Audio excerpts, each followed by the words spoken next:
Hi, this is Kate Hanlon, and this is range of motion testing for the hip.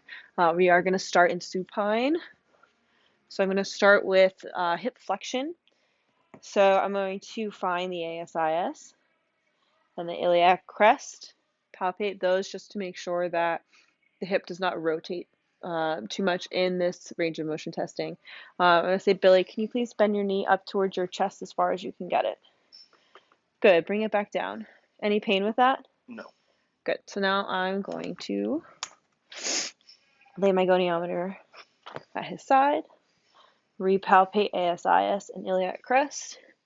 I'm going to take his knee up into hip flexion. Right about there, I start to feel the pelvis rotate, and I feel that firm end feel. I'm going to find his greater trochanter, line the head of it up with his trunk, and then the movement arm with the lateral epicondyle of the femur. And then from there, go ahead and rest. And we have approximately 97 degrees, or I'm sorry. Yeah, 97 degrees of hip flexion. So now we're going to measure hip abduction. So go ahead and rest those legs out straight.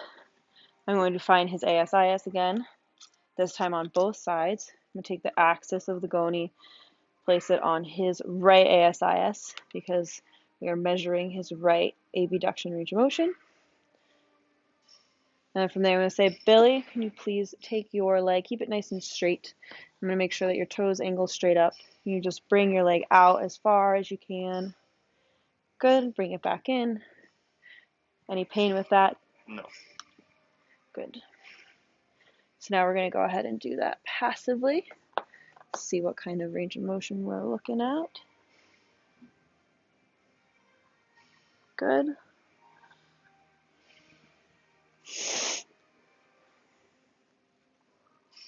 All right, now we're going to do our final test. Pulling that leg straight out, feeling for that end feel. Toes are in neutral. Good, nice firm end feel. I'm going to bring you nice back. And we are looking at 35 degrees of hip abduction. Okay, so now hip adduction. Ooh, I definitely schooled him in that. So he's already draped his left leg up over the table to allow for some room. And now stabilizing the hip, I'm just going to say keep your leg nice and straight. We're going to move it as far towards that other leg as you can possibly get it. Good. And bringing it back.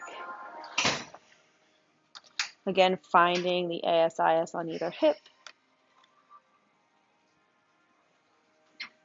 Making sure that hip does not rotate. I'm going to go ahead and take him into abduction. I'm actually going to just rest your leg right there. Go ahead and relax for me. Thank you. Just going to test for final degrees. Actually going to bring you back. We're going to retest that.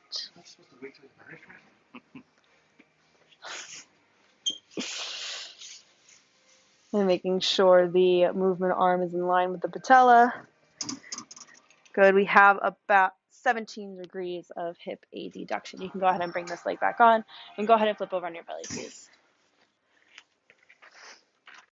So now our three prone range of motion positions. So we're going to start with hip extension. So palpating the PSIS and the iliac crest, making sure that hip does not rotate too much. I'm going to say, Billy, keeping your legs straight, I want you to try to lift this leg up off the table. Good. Come back down. Any discomfort with that? No. No. Good. So now I'm going to go ahead and take him into hip extension. Right about there, I'm feeling a good end feel. Firm end feel in the front of the hip. Some soft tissue tightness.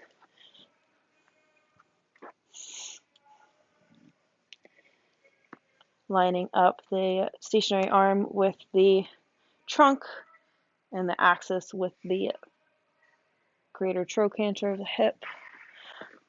We're going to bring him back up into extension. We're going to line up this arm here with the lateral epicondyle of the knee.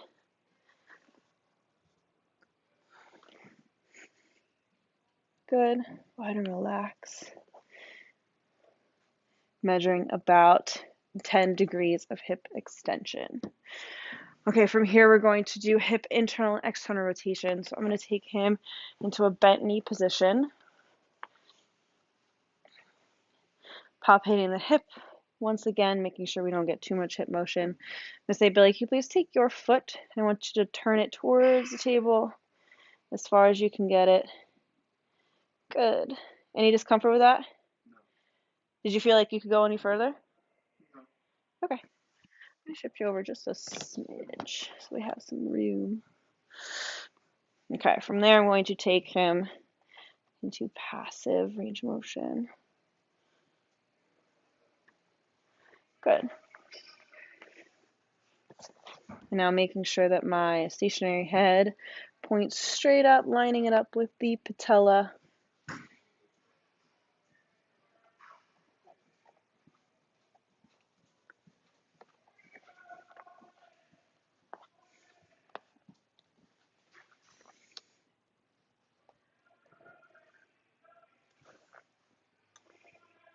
I'm going to switch my hand position. Make sure I can see his hip.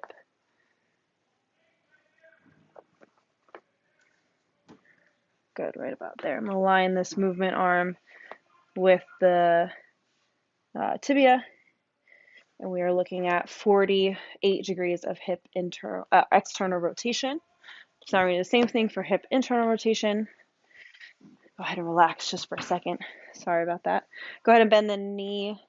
I'm going to have you tilt this foot out towards me as much as you can. Good. Any pain in that? No. Good.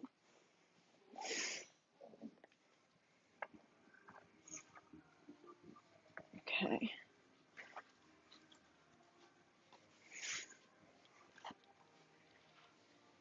Again, lining up with the center of the patella, pointing perpendicular from the table.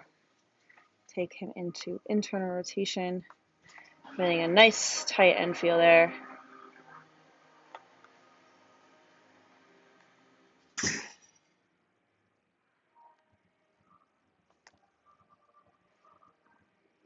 I'm going to say he's at 10 degrees of hip internal rotation. So that was a demonstration of hip range of motion with goniometer. Thank you very much.